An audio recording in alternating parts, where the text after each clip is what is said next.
اشرفی stories کے دوستو السلام علیکم ورحمۃ اللہ۔ یہ تو میرے پیارے دوستو، آج کی ویڈیو میں ہم آپ کو بتائیں گے کہ حضرت آدم علیہ السلام اور حضرت اما حوا علیہ السلام کو زمین پر اتارنے کے بعد اللہ تعالیٰ نے ان کی دعا کو یا ان کی توبہ کو کیسے قبول کیا۔ تو پھر دوستو، ویڈیو کو مزید ڈسکس کرنے سے پہلے آپ لوگوں سے گزارش ہے کہ اگر آپ نے ابھی تک ہمارے چینل کو سبسکرائب نہیں کیا تو ہمارے چینل کو سبسکرائب کر دیں اور بیل آئیکن کو بھی پریس کر دیں تاکہ آپ کو اس طرح کی اسلامی اور معلوماتی ویڈیو بر وقت مل سکیں۔ تو دوستو، حضرت آدم علیہ السلام نے جنت سے زمین پر آنے کے بعد 300 برس تک ندامت کی وجہ سے سر اٹھا کر آسمان کی طرف نہیں دیکھا اور روتے ہی رہے۔ روایت ہے کہ اگر تمام انسانوں کے آنسو جمع کیے جائیں تو اتنے نہیں ہوں گے جتنی آنسو حضرت داؤد علیہ السلام کے خوف الہی سے زمین پر گرے، اور اگر تمام آنسو اور حضرت داؤد علیہ السلام کے آنسو کو جمع کیا جائے تو حضرت آدم علیہ السلام کے آنسو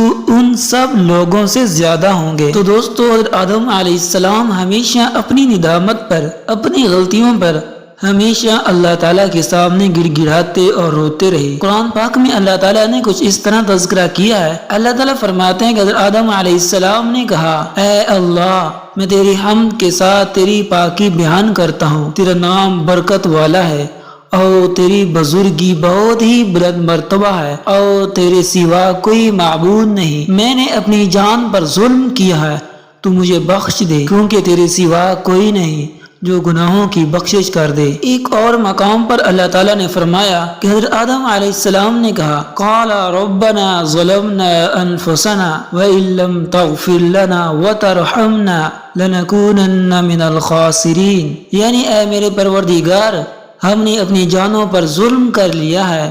اور اگر تو ہمیں رحم فرما کر نہیں بخشے گا تو ہم گھاٹا اٹھانے والوں میں سے ہو جائیں گے۔ لیکن حاکم اور طبرانی اور ابو نعیم اور بہقی نے حضرت علی مرتضی رضی اللہ تعالیٰ عنہ سے مرفوعاً روایت کی ہے کہ جب حضرت آدم علیہ السلام پر عتاب الہی ہوا تو آپ توبہ کی فکر میں حیران تھے۔ ناگہاں اس پریشانی کے عالم میں یاد آیا کہ وقت پیدائش میں نے سر اٹھا کر دیکھا تھا کہ عرش پر لکھا ہوا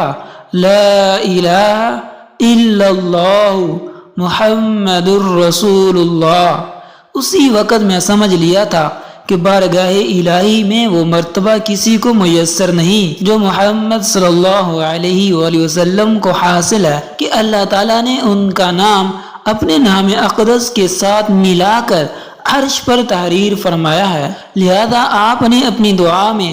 ربنا ظلمنا انفسنا کے ساتھ یہ عرض کیا کہ اللہم انی اسألک بجاہ محمد عبدک وکرامتہ علیک ان تغفر لی خطیئتی، یعنی اے اللہ،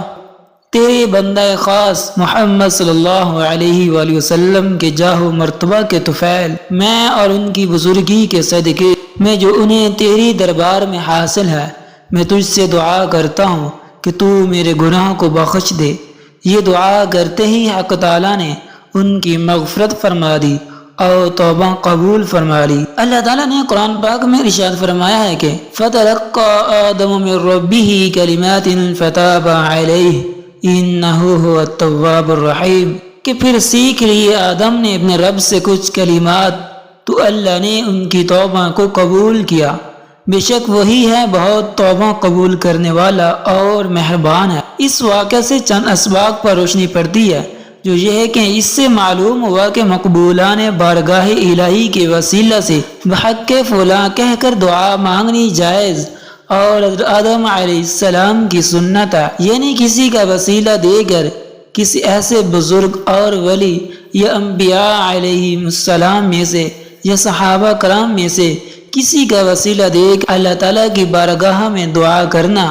اور ان کے سامنے گڑ گڑانا، یہ حضرت آدم علیہ السلام کی سنت ہے۔ حضرت آدم علیہ السلام کی توبہ 10ویں محرم کو قبول ہوئی۔ جنت سے نکلتے وقت دوسری نعمتوں کے ساتھ عربی زبان بھی آپ سے بھلا دی گئی تھی